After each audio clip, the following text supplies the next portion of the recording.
Assalamualaikum warahmatullahi wabarakatuh. Halo semuanya, saya Nurul Wahidah Harahap dari Universitas Negeri Medan. Pada kesempatan kali ini, saya akan menjelaskan tentang persentase wanita yang berumur 15 sampai 49 tahun dan berstatus kawin yang menggunakan atau memakai alat KB. Manusia merupakan faktor utama yang digunakan untuk menggerakkan roda pembangunan. Dengan begitu, pertumbuhan penduduk merupakan salah satu indikator kemajuan suatu daerah. Namun, pertumbuhan penduduk harus seimbang dengan kualitas sumber daya manusianya. Jika pertumbuhan penduduk tidak seimbang dengan kualitas sumber daya manusianya, akan menimbulkan konflik di masa yang akan datang. Kualitas sumber daya manusia dapat dilihat dari Indeks Pembangunan Nasional. Indeks Pembangunan Nasional Indonesia sendiri adalah 0,869. Dari hal tersebut dapat diidentifikasi bahwa kualitas sumber daya manusia di Indonesia belum baik. Jadi, pertumbuhan penduduk harus diimbangi dengan kualitas sumber daya manusia agar tidak menimbulkan beban pembangunan di masa yang akan datang.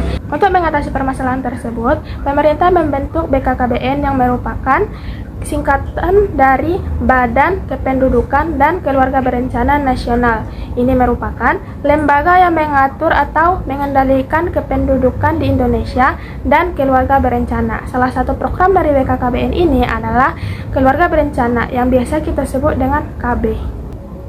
Keluarga berencana sendiri adalah suatu tindakan individu atau suami istri untuk mendapatkan objektif-objektif tertentu seperti kelahiran yang diinginkan, kelahiran yang tidak diinginkan, menentukan interval antara kehamilan, dan menentukan jumlah anak dalam suatu keluarga.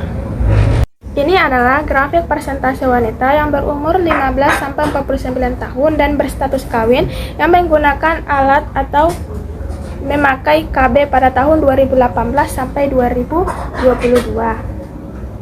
Nah, setelah kita urutkan grafik penggunaan KB di Indonesia ini, dapat kita ketahui bahwa provinsi paling banyak menggunakan KB itu ada di Kalimantan Selatan, dan yang paling sedikit menggunakan KB itu ada di Provinsi Papua Barat.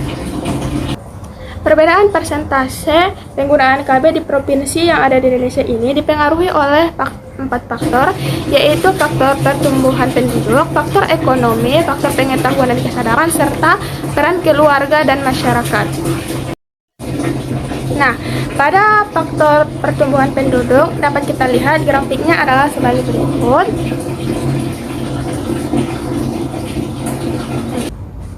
Dari grafik ini kita lihat bahwa penduduk yang paling banyak di Indonesia itu ada di Provinsi Jawa Barat. Namun hal tersebut belum menjadi faktor utama yang membuat Jawa Barat menjadi pengguna KB terbanyak. Karena seperti yang kita ketahui tadi, faktor yang memengaruhi penggunaan KB ini ada 4, yaitu pertumbuhan penduduk, ekonomi, pengetahuan dan kesadaran, serta peran keluarga dan masyarakat. Jadi, bisa jadi karena Jawa Barat ini dekat dengan ibu kota negara Indonesia, maka tingkat ekonomi Jawa Barat lebih tinggi daripada tingkat ekonomi di Kalimantan Selatan. Sedangkan dari grafik kita ketahui bahwa laju perubahan penduduk paling rendah itu di Papua Barat. Hal ini sesuai dengan yang saya katakan tadi, bahwa pengguna KB yang paling sedikit itu di Papua Barat karena jumlah penduduk. Faktor kedua yang memengaruhi penggunaan KB adalah faktor ekonomi.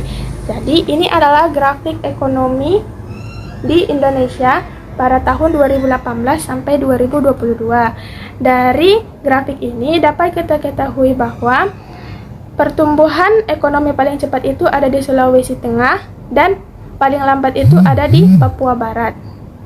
Selanjutnya ada di faktor ketiga, yaitu pengetahuan dan kesadaran. Kesadaran dan pengetahuan Indonesia mengenai program KB ini meningkat, namun hal tersebut masih banyak kendala-kendala seperti masih banyak warga yang tidak mengetahui apa saja kegunaan KB tersebut.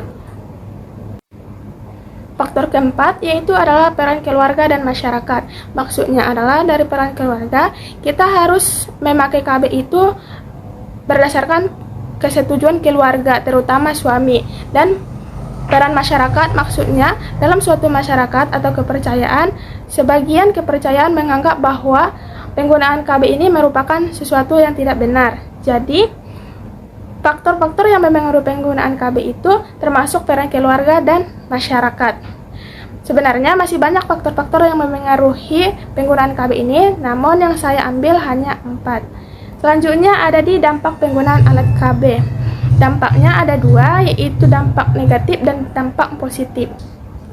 Dampak positif dari penggunaan KB ini adalah salah satunya adalah lebih menjamin tumbuh kembang bayi dan anak. Terus yang kedua dapat meningkatkan kesejahteraan keluarga. Selanjutnya dapat memberikan pendidikan yang lebih tajam terhadap anak dan keluarga kita. Selanjutnya ada dampak negatifnya. Dampak negatifnya yaitu seperti perubahan siklus menstruasi, sakit kepala, dan berkurangnya kepadatan tulang. Dari penjelasan saya tadi dapat disimpulkan bahwa persentase wanita berumur 15-49 tahun yang berstatus kawin yang menggunakan alat KB di Indonesia itu berbeda-beda tergantung faktor-faktor yang memengaruhinya. Jadi persentase yang memakai KB itu yang paling banyak ada di Kalimantan Selatan, yaitu sekitar 69,37% pada tahun 2020, dan persentase paling rendah itu ada di Papua Barat dengan persentase 20,46% pada tahun 2021. Sekian penjelasan saya pada kesempatan kali ini. Jika ada kata-kata yang salah atau silap, saya mohon maaf. Sampai jumpa di tugas selanjutnya.